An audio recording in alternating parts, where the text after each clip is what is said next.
Hello and welcome. Today in this unit, we'll come to understand the role of press in democracy.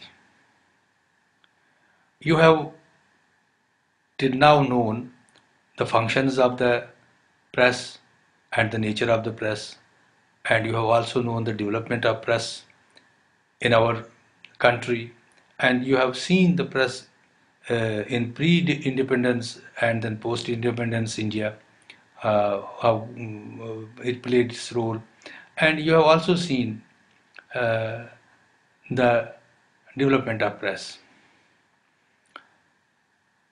Today's topic is the role of press in democracy. Ours is a democratic country. And what is democracy?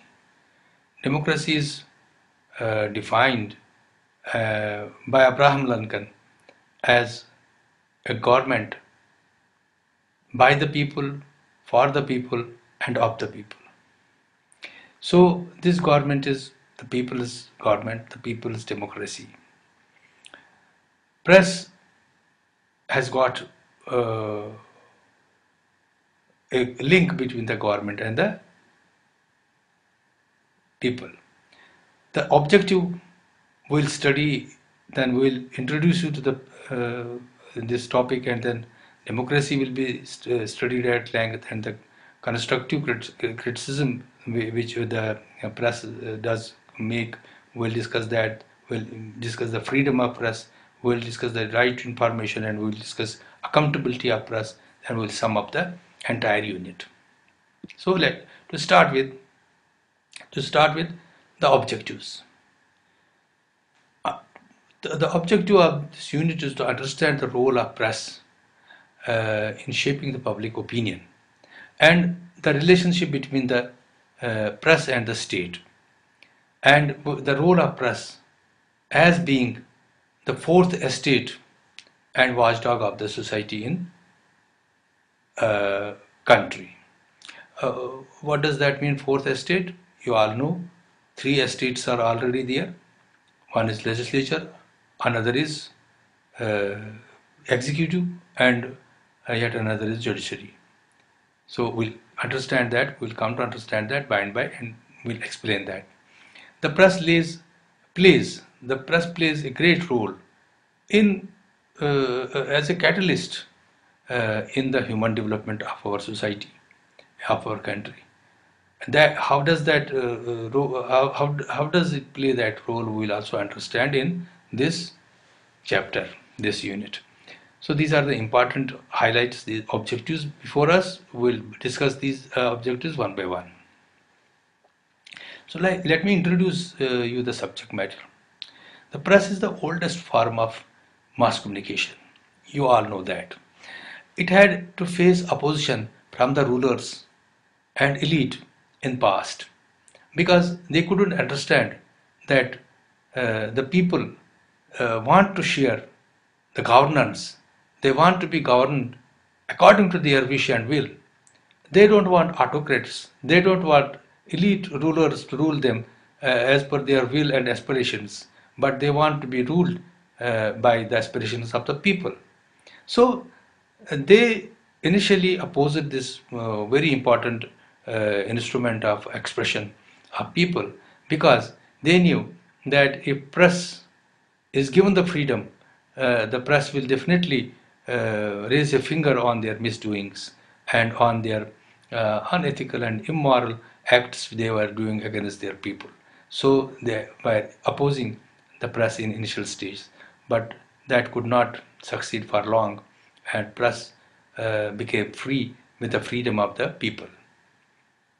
It had to face opposition and oppression from the rulers and authorities. Naturally, when they were apprehending trouble from the press, they wanted to suppress it, they wanted to get rid of it, they wanted to oppose it.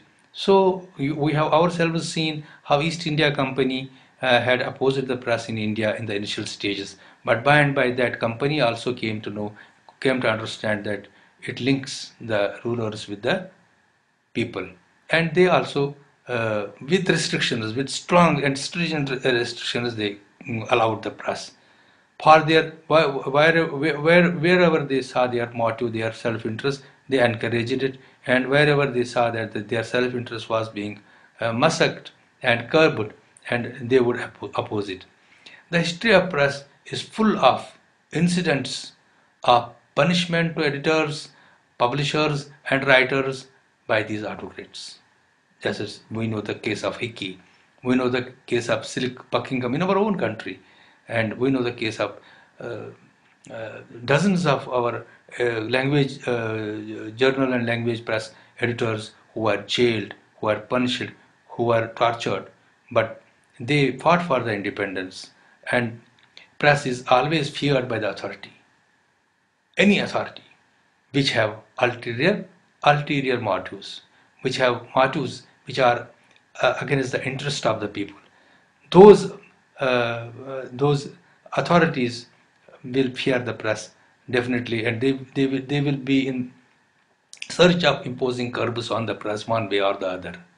Even in democracy, there are people, there are powers, there are authorities which will not like to be press free, and which who would not like to be press free, and who would definitely like to have restrictions imposed on press on certain matters. We'll know both the promoter and the oppressor of the press in a democratic society. It will be very interesting. Let us know the democracy, the democratic setup and the system first. Our democracy. Our democracy has been described as the government by the people, for the people, and of the people, as I told you. In democracy, press plays a vital role of fourth estate. After the three estates of legislature, legislature, executive, and judiciary. Legislature makes the laws for the land, and it represents the people's interests, and for those interests it makes the laws, and the executive implements those laws, and judiciary reviews those laws. So these three institutions have given the three most important works. Legislature is for the interest of the people, and to see that the laws are made in the interest of the people, whatever laws are there needed for certain things. And then the executive is the implementing authority, it implements those laws, and the judiciary reviews those laws, lest any law which is anti-people is not passed, which is against the interest of the people is not passed, or any violation of the law is not made by anybody. So this is the reviewing authority.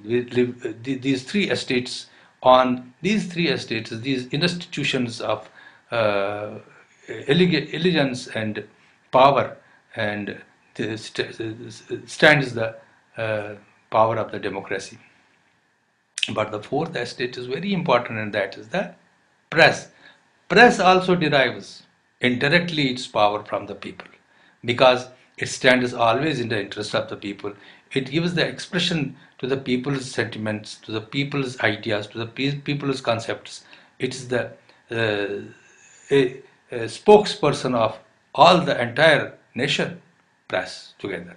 So press keeps informing about the day-to-day working of the legislative, executive, and judiciary. It keeps all the news, whatever floats from these institutions. Press keeps us informed about these. They are working, they are day-to-day working, and it keeps us update of any development, any new development whatsoever will be taking place. It keeps us informed about that. So it's a crucial information, and this information gives us knowledge, and knowledge gives us power. Democracy. Democracy survives on the debate and discussions.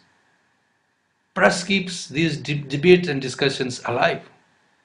Unless we debate, unless we discuss, unless we analyze what the government is doing, what the public is doing, what the public institutions are doing, what certain industrialists are doing, what is happening in and around us, unless we debate that and discuss that, we cannot come to conclusion which will be fruitful for us. So this is very important. Press should be constructive and its criticism should be constructive. Now, if press is biased, it is not constructive, it creates a great harm, it makes a great harm to the democratic institutions. It can make a great harm to the democratic institutions. When political parties turn weak in opposing a government, then constructive criticism of press is the bedrock of the democracy. You must have seen these days when a single party attains absolute majority and comes with a heavy mandate and the opposition is weak, and this makes democracy a bit vulnerable because a single party has become much powerful, and there is no one to criticize the policies of the government, because opposition is very weak, and if the opposition is very weak and the government is in absolute majority and has got big majority in the legislature, then it's the press. It's the press which does the work of the opposition, because press is watching everything. Press is watching the government activities.